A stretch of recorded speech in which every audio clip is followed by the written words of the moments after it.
नमस्कार दोस्तों, स्वागत है आपका सत्य यूट्यूब चैनल पर। आज हम समझने की कोशिश करेंगे कि हिंदू शब्द का प्रचलन कैसे शुरू ही हुआ।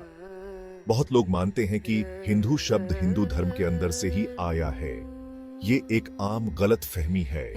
हिंदू शब्द जैसे हम आज इस्तेमाल करते हैं, वो उन लोगों के धार्मिक रीति रिवाजों या मान्यताओं से नहीं निकला जिनका वो प्रतिनिधित्व करने लगा था। ये कोई खुद से दिया हुआ नाम नहीं था। इसकी असली जड़ें इस बात में है कि कैसे बाहर के लोग जो अलग देशों और संस्कृतियों से थे, उन्होंने एक समूह और उनके भौगोलिक स्थान को कैसे देखा और नाम दिया।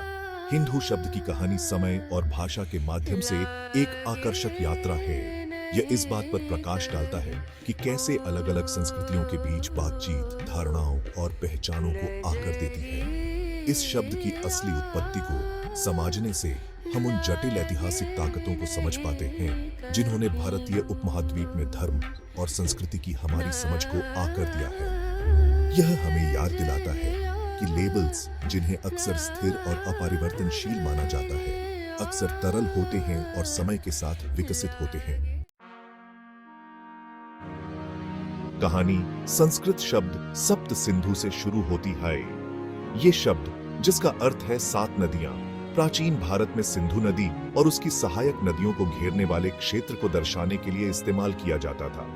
ये उपजाऊ क्षेत्र एक जीवंत सभ्यता का घर था जो सदियों तक फली फूली। हालांकि इस भूमि के निवासी खुद को डिस्क्राइब करने के लिए हिंदू शब्द का इस्तेमाल नहीं करते थे। सप्त सिंधु का हिंदू में परिवर्तन पर्शियंस के साथ शुरू हुआ। पर्शियंस, खासकर अकेमेनिड साम्राज्य के दौरान, को सप्त सिंधु का सही उच्चारण करना मुश्किल लगता था।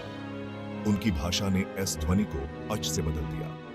इस ध्वन्यात्मक बदलाव के परिणाम स्वरूप सप्त सिंधु हप्ता हिंदू बन गया। यह भाषाई अडेप्टेशन शब्द की यात्रा में पहला कदम था। यह दर्शाता है कि कैसे एक भाषा में साधारण ध्वन्यात्मक कठिनाइयों का दूसरी भाषा पर स्थायी प्रभाव पड़ सकता है। पर्सिया से हिंदू शब्द आगे पश्चिम की ओर गया, ग्रीक्स तक पहुंचा, जिन्होंने ई से इंडोस या इंडस में बदल दिया, जो नदी और उसके पार रहने वाले लोगों दोनों को संदर्भित करता है। शुरुआत में हिंदू शब्द विशुद्ध रूप से भौगोलिक था।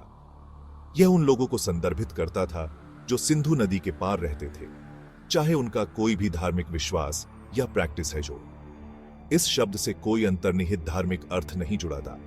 हालांकि जैसे जैसे सदियां बीतती गईं और पश्चिम और पूर्व के बीच बातचीत तेज होती गई, खासकर भारत में इस्लामी शासन के दौरान, हिंदू का अर्थ बदलने लगा।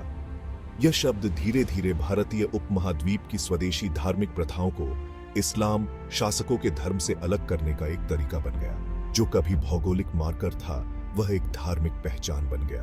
यह बदलाव धीरे धीरे हुआ और सदियों से चला आ रहा था, जो भारतीय उपमहाद्वीप के भीतर राजनीतिक और सामाजिक परिवर्तनों से प्रभावित था। जब तक अंग्रेज भारत आए, तब तक हिंदू शब्द खुद को एक धार्मिक श्रेणी के रूप में मजबूती से स्थापित कर चुका था।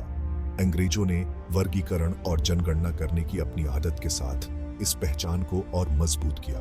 उन्होंने भारत में पाए जाने वाले विभिन्न प्रकार के विश्वासों और प्रथाओं को हिंदुइज्म शब्द के तहत समूहीकृत किया, अनजाने में धार्मिक एकरूपता की भावना पैदा की जो पहले मौजूद नहीं थी। शब्दों की शक्ति को समझना हिंदू से एक सबक। हिंदू शब्द का एवोल्यूशन पहचान को आकार देने के लिए भाषा की शक्ति पर प्रकाश डालता है। यह दर्शाता है कि कैसे शब्द दिखने में सरल और सीधे साधे, जटिल और विकसित अर्थ रख सकते हैं। हिंदू की कहानी हमें याद दिलाती है कि भाषा स्थिर नहीं है। यह लगातार विकसित हो रहा है। सांस्कृतिक आदान प्रदान, राजनीतिक शक्ति और सामाजिक गतिशीलता द्वारा आकार दिया जा रहा है। भाषा की परिवर्तनशील प्रकृति को समझना महत्वपूर्ण है, खासकर इतिहास और संस्कृति का अध्ययन करते समय। यह हमें सरल परिभाषाओं से पारे देखने और उस ऐतिहासिक संदर्भ में गहराई से उतरने के लिए प्रोत्साहित करता है जिसमें शब्दों का उपयोग किया जाता है। यह हमें वर्तमान की समझ को अतीत पर थोपने के बारे में सतर्क रहने की याद दिलाता है। निष्कर्ष: हिंदू की स्थायी विरासत। हिंदू शब्द अपने विदेशी मूल और विकसित अर्थ के बावजूद भारत के सांस्कृतिक और धार्मिक परिदृश्य का एक अभिन्न अंग बन गया है। यह एक ऐसा शब्द है जो लाखों लोगों के लिए बहुत महत्व रखता है। इसकी असली उत्पत्ति को समझने से हम इतिहास, संस्कृति और भाषा के उस जटिल इंटरप्ले को समझ पाते हैं जिसने इसका अर्थ गढ़ा है। हिंदू की कहानी एक याद दिलाती है कि पहचान धार्मिक और सांस्कृतिक दोनों अखंड नहीं है। वे कई कारकों से आकर लेते हैं, जिनमें अन्य संस्कृतियों के साथ बातचीत, राजनीतिक परिवर्तन और सामाजिक गतिशीलता शामिल है। तेजी से परस्पर जुड़ी दुनिया में अधिक समझ और सम्मान को बढ़ावा देने के लिए इस जटिलता को पहचानना महत्वपूर्ण है। अगर आपको यह वीडियो पसंद आया हो तो कृपया सब्सक्राइब करें और लाइक बटन दबाएं।